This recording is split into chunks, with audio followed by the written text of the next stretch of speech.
Good morning सभी को। तो अब हम लोग जो है दूसरे चैप्टर पे आ चुके हैं। ये अभी आप लोगों को मालूम होगा क्लास 6 के ये दूसरा चैप्टर है जिसका नाम है ग्लोब, अक्षांश एवं देशांतर। ये जो है एनसीईआरटी की पुस्तक है।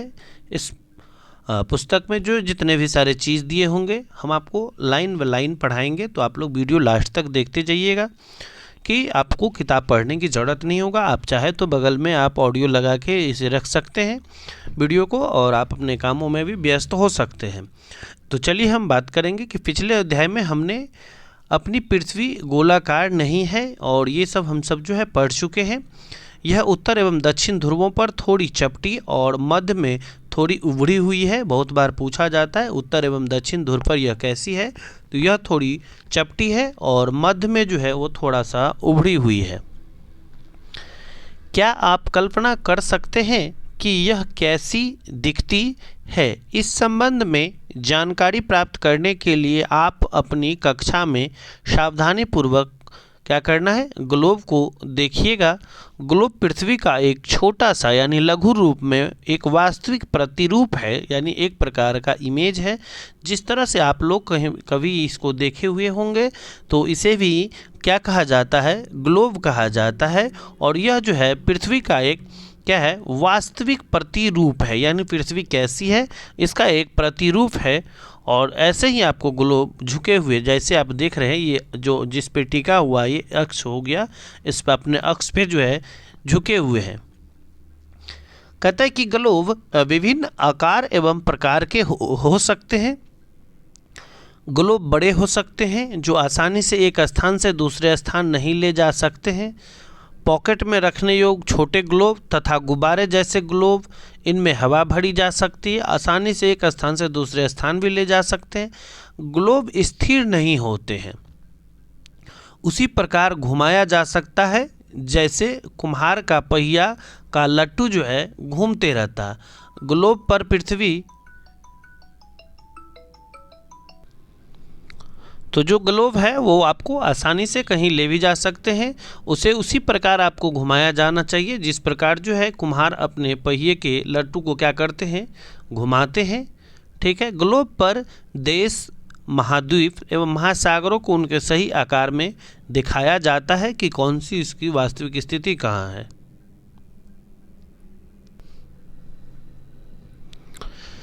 उसके बाद कहते हैं कि पृथ्वी के समान किसी गोले पर किसी बिंदु की स्थिति का वर्णन करना कठिन है।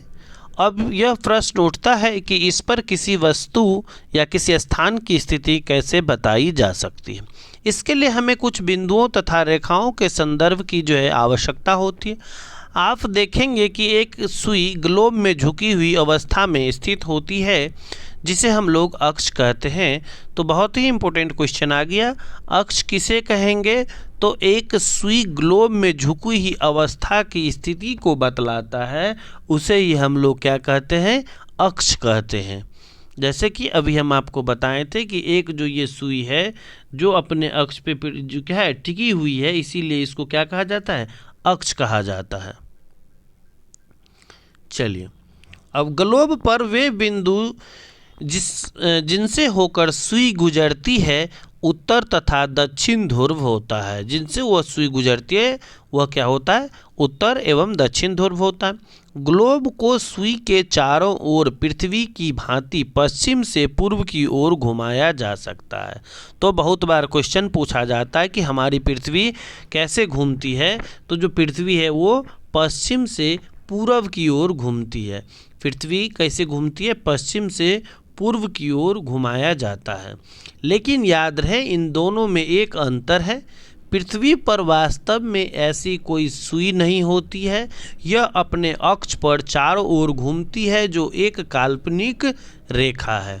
ठीक है, एक काल्पनिक रेखा भी ग्लोब को दो बराबर भागों में बांटती है। एक काल्पनिक रेखा जो ग्लोब को दो बराबर भागों में क्या कर रही हो, बांट रही हो, इसे ही हम लोग विषुवत रेखा कहते हैं। इसे ही हम लोग क्या कहते हैं, विषुवत रेखा। अब बात करेंगे कि पृथ्वी के उत्तर में स्थित आधे भाग को उत्तरी गोलार्ध एवं दक्षिण वाले आधे भाग को दक्षिणी गोलार्ध कहते हैं। तो यानी कि ये जो विषुवत रेखा का जो आपको जो पृथ्वी का जो ये जो देख रहे हैं, इससे ऊपर के जो भाग हैं तो इसे हम लोग क्या कहते हैं, उत्तरी गोलार्ध कहते हैं, और नीचे वाले भाग को दक्षिणी गोलार्ध कहते हैं। ठीक है, ये दोनों बराबर के आधे भाग होते हैं, यानी ये जो दोनों होते हैं क्या होते हैं, आधे बराबर भाग होते हैं। इस प्रकार विषुवत वृत्त पृथ्वी पर एक काल्पनिक वृत्त बनाती है। जो विषुवत वृत्त है पृथ्वी पे क्या कर रही है, एक काल्पनिक वृत्त बना रही है, एवं यह पृथ्वी पर विभिन्न स्थानों की स्थिति बताने का एक सबसे महत्वपूर्ण और संबंध बिंदु जो है कहलाता है। तो वही विषुवत वृत्त से ध्रुवों तक स्थित सभी समांतर वृत्तों को अक्षांश या समानांतर रेखा कहा जाता है। अक्षांशों को अंश में भी मापा जा सकता है।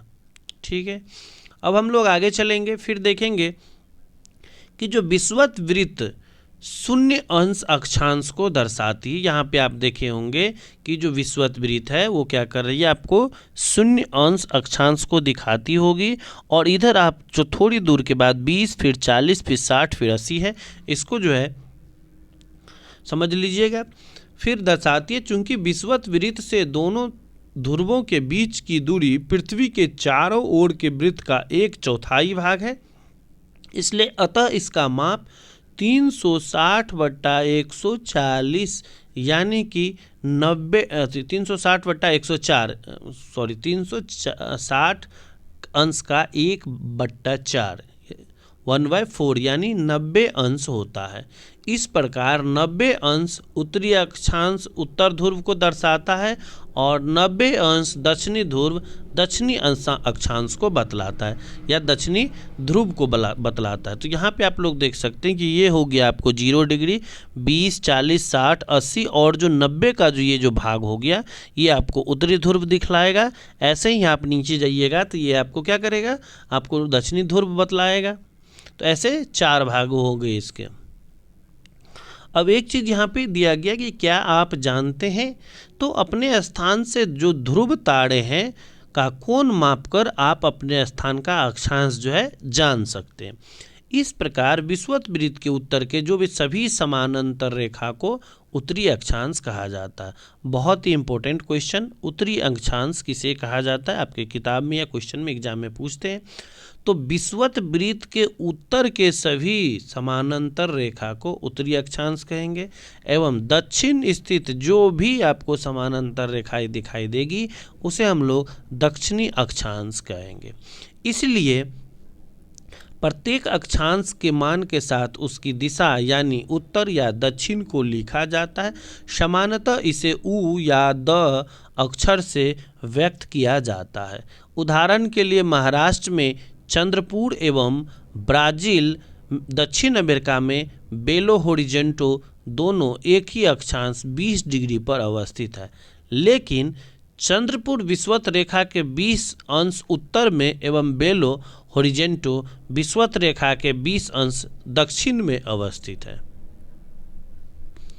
चलिए, ये हो गया आपको विषुवत रेखा।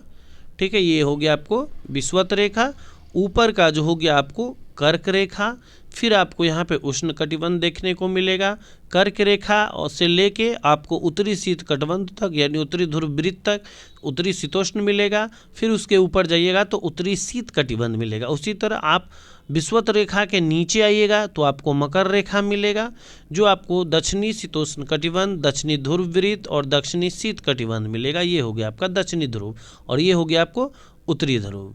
इसको भी आप लोग देख लीजिएगा, बहुत इंपॉर्टेंट कि विषुवत रेखा से ऊपर जो है वो आपको कर्क रेखा और दक्षिणी भाग में आप जाइएगा तो मकर रेखा गुजरती है। कहता है कि स्थित है, इसलिए जो चंद्रपुर 20 डिग्री उत्तरी अक्षांश पर अवस्थित है, लेकिन बेलो होरिजेंटो जो है वो आपको दक्षिणी अक्षांश पर विस्तृत है। चित्र में आप 2.2 से स्पष्ट है। जैसे हम विषुवत रेखा से दूर जाते हैं अक्षांशों का आकार क्या होता है, घटता जाता है।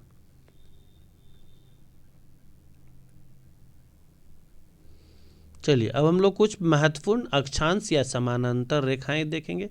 विषुवत वृत्त आपको 0 डिग्री पे मिलेगा, उत्तरी ध्रुव आपको 90 डिग्री पे मिलेगा, दक्षिणी ध्रुव आपको 90 डिग्री पे मिलेगा, एवं अतिरिक्त 4 महत्वपूर्ण अक्षांश जो है समानांतर रेखाएं हैं। ये इस प्रकार हैं, जो आपको एक हो गया यहाँ पे आपको देखना है कि उत्तरी गोलार्ध में कर्क रेखा 23.5 डिग्री याद रखना है। दूसरा है दक्षिणी गोलार्ध में मकर रेखा 23.5 डिग्री, विषुवत रेखा के 66.5 डिग्री में उत्तर ध्रुव का वृत्त मिलेगा और विषुवत रेखा के 66.5 डिग्री दक्षिण में आपको दक्षिणी ध्रुव वृत्त मिलेगा। उसके बाद हम लोग देखेंगे पृथ्वी के ताप कटिबंध। कहता है कर्क रेखा एवं मकर रेखा के बीच के सभी अक्षांश पर सूर्य वर्ष में एक बार दोपहर में ठीक ऊपर होता है, इसलिए इस क्षेत्र में सबसे अधिक ऊष्मा होती है, इसलिए इसे उष्ण कटिबंध का नाम दिया गया। तो उष्ण कटिबंध का मतलब हो गया कि पूरे साल में एक बार क्या होता है, सूर्य दोपहर के समय सबसे अधिक तापमान इसलिए देते हैं क्योंकि वह सर के सबसे ऊपर यानी ठीक ऊपर होता है। इस अधिक उष्मा देने के कारण इसे उष्ण कटिबंध क्षेत्र कहा गया है। बात करेंगे कर्क रेखा और मकर रेखा के बाद किसी भी अक्षांश पर दोपहर का सूर्य कभी भी सिर के ऊपर नहीं होता, क्योंकि ऐसे विषुवत रेखा के ऊपर और नीचे सूर्य का हमेशा टेढ़ा ही मिलता है। इसलिए सूर्य की ध्रुव की तरफ सूर्य की किरणें जो है हमेशा तिरछे करके जाएगी।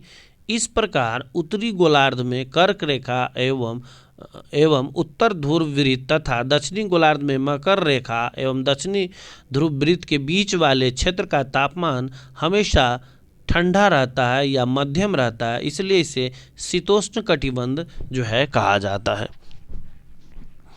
चलिए उसके बाद हम लोग देखते हैं कि जो उत्तरी गोलार्ध है वह आपको उत्तरी गोलार्ध में जो है उत्तर ध्रुव वृत्त एवं उत्तरी ध्रुव तथा दक्षिणी गोलार्ध में दक्षिणी ध्रुव वृत्त एवं दक्षिणी ध्रुव के बीच के क्षेत्र में बहुत जो है ठंडा होता है, क्योंकि यहाँ सूर्य क्षितिज से ज़्यादा ऊपर नहीं आ पाता है। जो सूर्य होता है क्षितिज से ज़्यादा ऊपर नहीं आ पाता, इसलिए इसे हम लोग शीत कटिबंध कहते हैं। अब देखेंगे कि देशांतर क्या होता है। तो किसी स्थान की स्थिति को बताने के लिए उस स्थान के अक्षांश के अतिरिक्त कुछ और जानकारी की आवश्यकता होती है। आप देख सकते हैं कि प्रशांत महासागर में स्थित जो टोंगा द्वीप है एवं हिंद सागर में स्थित जो मॉरिशस द्वीप है, एक ही अक्षांश 20 डिग्री दक्षिण पर अवस्थित है। उनकी सही स्थिति जानने के लिए यह पता करना होगा कि उत्तर ध्रुव को दक्षिण ध्रुव से जोड़ने वाली जो संदर्भ रेखा या पूर्व या पश्चिम की ओर इन स्थानों की दूरी कितनी है। संदर्भ या आपको यहाँ पे दिया हुआ है। चलिए इसके बाद हम लोग देखते हैं क्या छूट गया है। हाँ, देशांतरीय यामोत्तर रेखा। देशांतरीय यामोत्तर रेखा उसे कहते हैं तथा उनके बीच की दूरी को देशांतरों के अंशों में मापा जाता है, यानी प्रत्येक अंश को मिनट में तथा मिनट को सेकंड में विभाजित किया जाता है। ये अर्धवृत्त तथा उनके बीच की जो दूरी ध्रुवों की तरफ जब बढ़ने पर क्या हो जाती है, घट जाती है एवं शून्य हो जाती है। ध्रुवों पर क्या हो जाती है, शून्य हो जाती है, जहाँ सभी देशांतरीय यामोत्तर आपस में मिलती है। अक्षांश समांतर रेखाओं से भिन्न सभी देशांतरीय यामोत्तर की लंबाई समान होती है, इसलिए इन्हें सिर्फ मुख्य संख्याओं में व्यक्त करना कठिन होता है। तब सभी देशों ने निश्चय किया कि जो ग्रीनविच है, जहां ब्रिटिश राज की वेधशाला अवस्थित है, से गुजरने वाली जो यामोत्तर है से पूर्व, यामोत्तर से पूर्व और पश्चिम की ओर गिनती शुरू की जाए।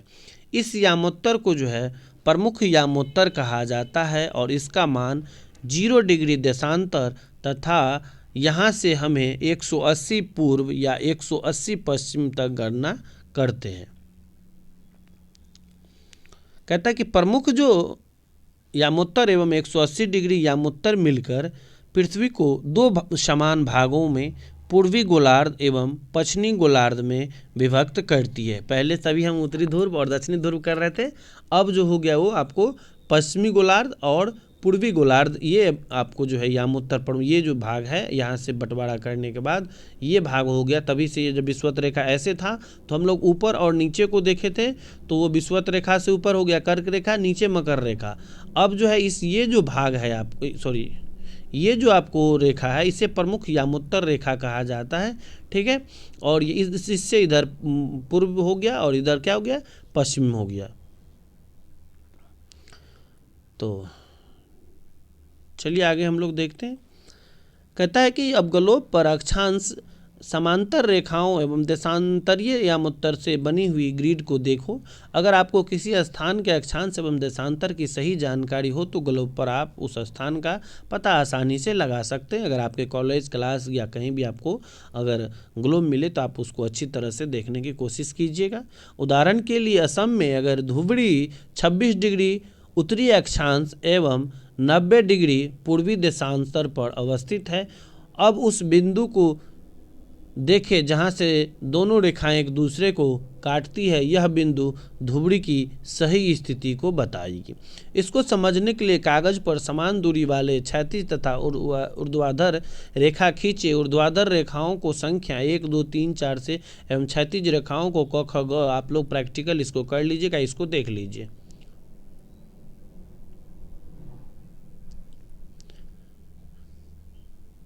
चलिए अब हम लोग देखेंगे कि देशांतर और समय क्या है।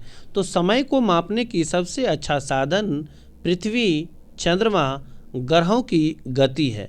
सूर्योदय एवं सूर्यास्त जो है प्रतिदिन होता है, अतः स्वाभाविक ही है कि यह पूरे विश्व में समय निर्धारण का एक सबसे अच्छा साधन हो सकता है। स्थानीय समय का अनुमान सूर्य के द्वारा बनने वाली परछाई से लगाया जा सकता है, जो दोपहर में सबसे छोटी एवं सूर्यास्त के समय सबसे लंबी होती है।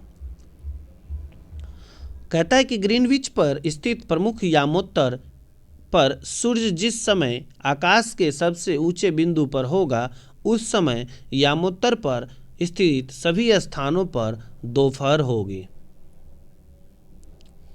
अब हम लोग देखेंगे पृथ्वी से पूरब से पश्चिम, पृथ्वी के अभी हम शुरू में बताए थे, पृथ्वी जो है पश्चिम से पूरब की ओर चक्कर लगाती है, अतः वे स्थान जो ग्रीनविच के पूर्व में हैं उनका समय ग्रीनविच समय से आगे होगा तथा जो पश्चिम में है उसका समय पीछे होगा। यानी कि जो आपको यामोत्तर रेखा से जो इधर होगा उसका समय जो है पीछे होगा, इसका समय क्या होगा, आगे होगा। समय के अंतर की दर की गणना निम्नलिखित विधि के माध्यम से की जाती है। पृथ्वी पर लगभग 24 घंटे में अपने अक्ष पर 360 डिग्री जो है वह घूम जाती है, अर्थात 1 घंटा में 15 डिग्री एवं 4 मिनट में 1 डिग्री घूमती है। इस प्रकार जब ग्रीनविच में दोपहर के 12 बजते हैं तब ग्रीनविच से 15 डिग्री पूर्व में समय होगा। 15 को अगर 4 से मल्टीप्लाई करेंगे तो 60 मिनट, अर्थात ग्रीनविच के समय से 1 घंटा आगे अर्थात दोपहर का 1 बज रहा होगा। लेकिन ग्रीनविच से अगर 15 डिग्री पश्चिम का अगर समय देखा जाएगा तो वहाँ पे क्या होगा, 1 घंटा कम होगा, इसलिए वहाँ सुबह 11 बजे होंगे जबकि ग्रीनविच में 12 बज रहे होंगे। उस समय 180 डिग्री पर क्या हो रहा होगा, तो मध्य रात्रि हो रहा होगा। अब हम बात करेंगे कि किसी भी स्थान पर जब सूर्य आकाश में अपने उच्चतम बिंदु पर यानी सबसे उच्चतम बिंदु पर होता है तो दोपहर में उस समय घड़ी में दिन के 12 बजते हैं। इस प्रकार घड़ी के द्वारा दिखाया गया समय उस स्थान का एक स्थानीय मान होगा, स्थानीय समय होगा। आप देख सकते हैं कि दिए गए देशांतर यामोत्तर सभी स्थान का समान क्या है, समय समान है। अब हम बात करेंगे हम मानक समय क्यों मानते हैं। अलग अलग यामोत्तर पर स्थित स्थानों में स्थानीय समय में अंतर आपको होता है।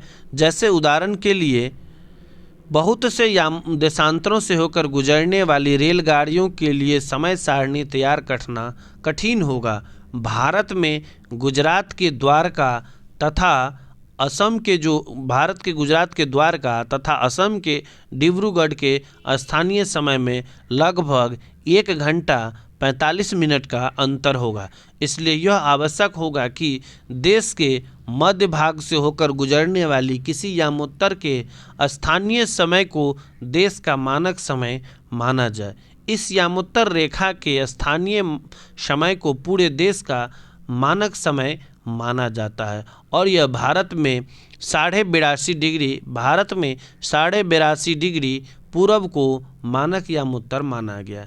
इस यामोत्तर के स्थानीय समय को पूरे देश का स्थानीय समय माना जाता है और इसे भारतीय मानक समय के नाम से जाना जाता है, जिसे IST कहा जाता है, इंडियन स्टैंडर्ड टाइम, भारतीय मानक समय। बात करेंगे, कबीर नाम के एक व्यक्ति भोपाल के निकट एक छोटे से नगर में रहता है। वह अपने मित्र आलोक से कहता है कि वे लोग रात्रि में नहीं सो पाएंगे। भारत एवं इंग्लैंड के बीच एक क्रिकेट मैच लंदन में 2 बजे अपराह्न में शुरू होगा, अर्थात भारत के समय अनुसार मैच का आयोजन 7:30 बजे शुरू होगा एवं देर रात्रि में समाप्त होगा। क्या आप जानते हैं कि भारत एवं इंग्लैंड के बीच समय रेखा में कितना का अंतर है? तो भारत के ग्रीनविच 82 डिग्री और 30 मिनट पूरब में स्थित है, तथा यहाँ का समय ग्रीनविच से 5.5 घंटा आगे है। तो इसलिए जब लंदन में दोपहर के 2 बजे होंगे तो भारत में 7:30 बज रहे होंगे। कुछ देशों का देशांतरीय विस्तार अत्यधिक होता है, जिसके कारण वहाँ एक से अधिक मानक समय अपनाए गए हैं। उदाहरण के लिए जब आप रूस में जाते हैं तो 11 मानक समयों को अपनाया गया है। पृथ्वी को 1-1 घंटे वाले 24 समय क्षेत्रों में बांटा गया है। इस प्रकार प्रत्येक समय क्षेत्र 15 डिग्री देशांतर तक के क्षेत्र को घेरता है। अब आ गया आप लोगों के लिए संक्षेप में आप लोगों को उत्तर देना है और जितना हमने बताया आपको इन चारों क्वेश्चन का जवाब कमेंट बॉक्स में कमेंट करना है। चलिए तो फिर मिलते हैं आप लोगों के लिए अगले वीडियो में। तब तक के लिए आपका दिन शुभ हो। हमारी मेहनत अगर आप यहाँ तक आए तो वीडियो को लाइक कर दीजिए, चैनल को सब्सक्राइब कर दीजिए, अपना प्यारा सा नाम कमेंट कर दीजिए कि आप किस क्लास में पढ़ते हैं। मिलते हैं अगले वीडियो में, तब तक के लिए आपका दिन शुभ हो।